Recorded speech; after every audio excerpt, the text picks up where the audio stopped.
एक मुलाकात ऐसी शख्सियतों के साथ जिन्होंने दिया है अपने जीवन को एक नया मुकाम।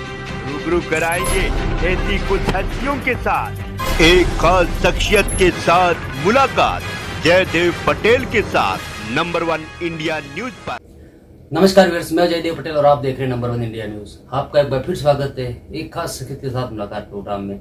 आज हम बात करेंगे पेट्रोलियम और प्राकृतिक गैस मंत्रालय द्वारा रिलायंस इंडस्ट्री को 24,522 करोड़ रुपए का हर्जाना मांगा गया है, जिसमें रिलायंस इंडस्ट्री द्वारा भारत की प्राकृतिक संप्रभु संपदा के ऋण में चूक का मामला सामने आया है। ऐसे में आगे रिलायंस इंडस्ट्री की जो मुसीबत है वो किस तरीके की बढ़ेगी और कितना कुछ चुनौतीपूर्ण रहेगा, इन्हें तामुद्र बात करने के लिए हमारे साथ खास मेहमान है सुप्रीम कोर्ट के अधिवक्ता संजय के चड्ढा। संजय के चड्ढा जी, आपका बहुत स्वागत है आज हमारे प्रोग्राम में। थैंक यू जयदेव भाई। संजय के चड्ढा जी, आपसे मेरा पहला सवाल है कि पेट्रोलियम और प्राकृतिक गैस मंत्रालय द्वारा रिलायंस इंडस्ट्री से 24,522 करोड़ रुपए का हर्जाना जो मांगा गया है, इसको आप कैसे देखते हैं, इस पर आपकी प्रतिक्रिया?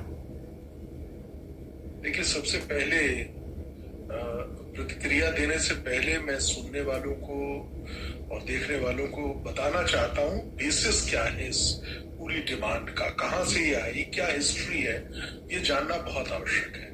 हम सब जानते हैं कि जो सोवरेन वेल्थ होती है देश की, किसी भी देश की, चाहे वो हमारी हो या किसी अन्य देश की, उसका प्रहरी कौन होता है, उसका ओनर कौन होता है, उसका ओनर, प्रोटेक्टर, उसके सारे राइट्स होते हैं राष्ट्र के पास। जैसे भारत का कोई ये जो सोवरेन वेल्थ है, अब सोवरेन वेल्थ किसकी हम बात कर रहे हैं, कोई भी खनिज पदार्थ है नीचे, गैस है, ऑयल है, इसका ओनरशिप हमारे साथ किसी एक इंडिविजुअल की नहीं, इस पे सबका अख्तियार जो है, किसका राइट है, अगर आप मुझसे पूछेंगे तो राष्ट्र की संपत्ति का सबसे पहला अधिकार राष्ट्र के वासियों पे, मुझ पे है, आप में है।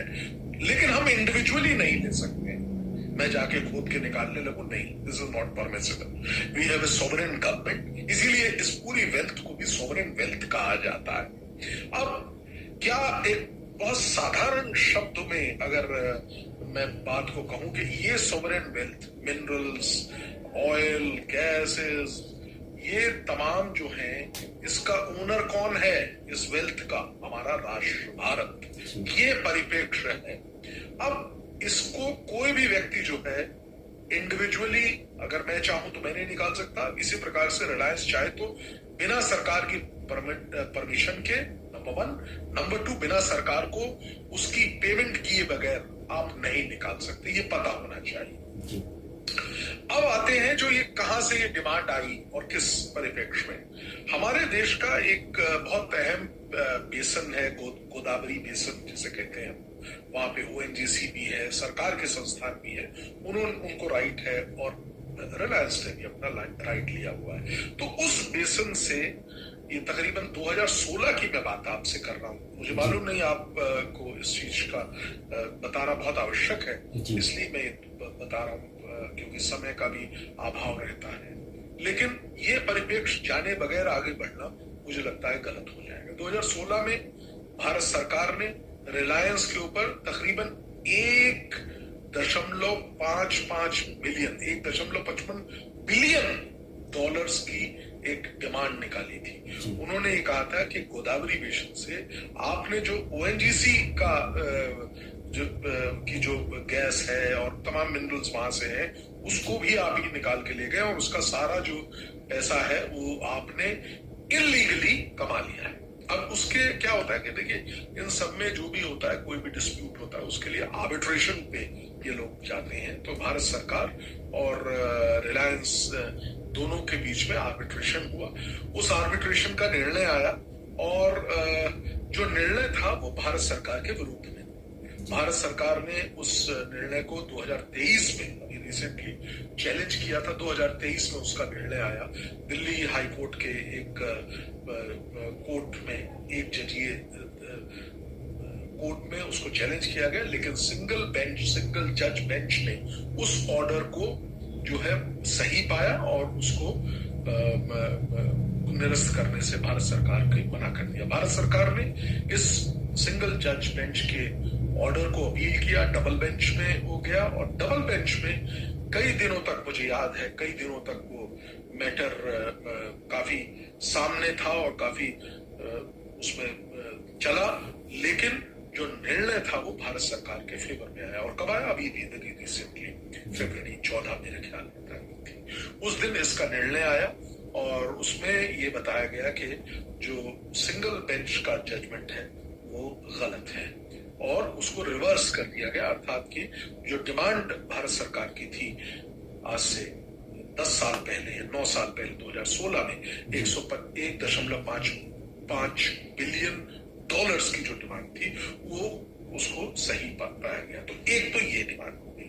अब क्या हुआ कि इन एडिशन टू दैट अभी रिसेंटली भारत सरकार ने 1.36 बिलियन डॉलर्स की एक और डिमांड रेज की है। तो ये दोनों डिमांड मिला के जो आपने बताया तकरीबन 2.21 बिलियन डॉलर होता है।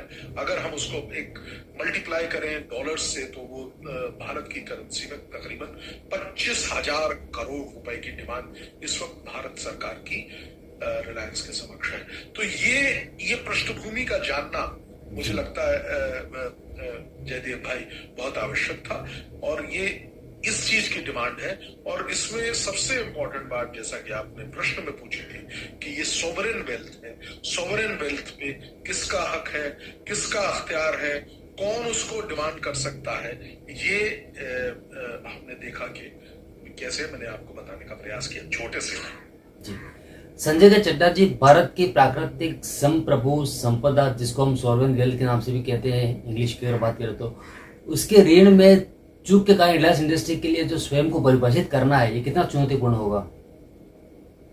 देखिए मेरे हिसाब से अगर मैं छोटा अपना लीगल एक्यूमेन जितना भी मुझे आता है उसको मैं देखूं, जैसे मैंने अपने प्रारंभिक जब मैं बात कर रहा था मैंने बताया था आपको कि सॉवरेन वेल्थ जो है, जो सॉवरेन वेल्थ है उसका प्रहरी प्रोटेक्टर ओनर कौन है? उसका प्रहरी प्रोटेक्टर ओनर जो है राष्ट्रीय सरकार है, भारत की सरकार है, यूनियन ऑफ इंडिया है वो। अच्छा, हमारे कॉन्स्टिट्यूशन की जो उस पे कानून भी बनाने का जो प्रक्रिया है, कॉन्स्टिट्यूशन की जो फर्स्ट लिस्ट है उसमें उसका पार्ट है।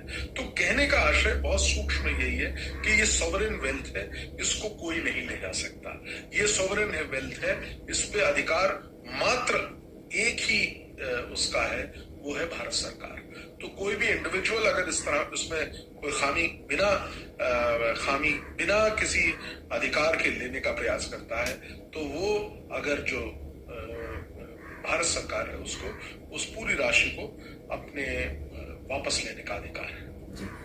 संजय के चड्ढा जी, भारत सरकार रिलायंस इंडस्ट्री द्वारा लिए गए अवैध मुनाफे की पूरी रकम वसूल करेगी क्योंकि भारत सरकार का प्राकृतिक संप्रभु संपदा के संरक्षक भी है कहीं ना कहीं। तो बिल्कुल सही आपने कहा। और देखिए ये कोई रिलायंस एक तरीके से मैं ये बात कर रहा हूँ, ये कानून पूरे, पहली बात तो लीगल जूरिस्प्रूडेंस में ये पूरे विश्व के लिए कानून है। जहां की सरकार, अमेरिका में भी अगर कोई एक ऑयल की माइन है वहां से कोई और इंडिविजुअल कंपनी अगर एक्सट्रैक्ट कर लेती है तो बिना गवर्नमेंट ऑफ अमेरिका के तो वो चुनौतीपूर्ण हो जाएगा उनके लिए। लेकिन मैं भारत के कानून की बात कर रहा हूँ। भारत के कानून में निहित है कि ये जो सोवरेन वेल्थ है जिसके कई एग्जांपल्स हैं, मिनरल्स, माइनिंग्स और तमाम चीजें जो हम देखते हैं, ऑयल एक्स्ट्रा को निकालना एक्सट्रैक्ट करके जमीन से, और समुद्र में भी जामनगर में जैसे रिलायंस का है और तमाम जगहों से सब परमिशन से काम होता है। इसमें अगर जैसा कि मैंने आपको बताया कि अगर इसमें कोई कोताही हुई है और उसमें ज्यादा एक्सट्रैक्ट किया है जैसा कि केस है और उस पर्टिकुलर पॉइंट पे अब क्योंकि दिल्ली हाई कोर्ट का अब निर्णय सामने है और दिल्ली हाई कोर्ट के डबल बेंच का निर्णय समक्ष है और उसमें निश्चित तौर पे बहुत अवलोकन के बाद इस चीज को रखा गया होगा। और एक कदम आगे आपसे मैं बढ़ के बताना चाहूंगा कि अब जो रिलायंस है उसके समक्ष चुनौती है। क्या चुनौती है? एक तो जो मैंने बताया 2016 की डिमांड, उसमें हाई कोर्ट का निर्णय उनके खिलाफ है, नंबर 1। नंबर 2, जो करंट डिमांड अभी किया है वो दोनों डिमांड्स को उनको डिफेंड करना पड़ेगा। उनके पास एक ही अब रास्ता है, वो सुप्रीम कोर्ट जाए। और ऐसे परिप्रेक्ष्य में एक निर्णय मेरे जहन में अभी आ रहा है, वो है वोडाफोन का निर्णय।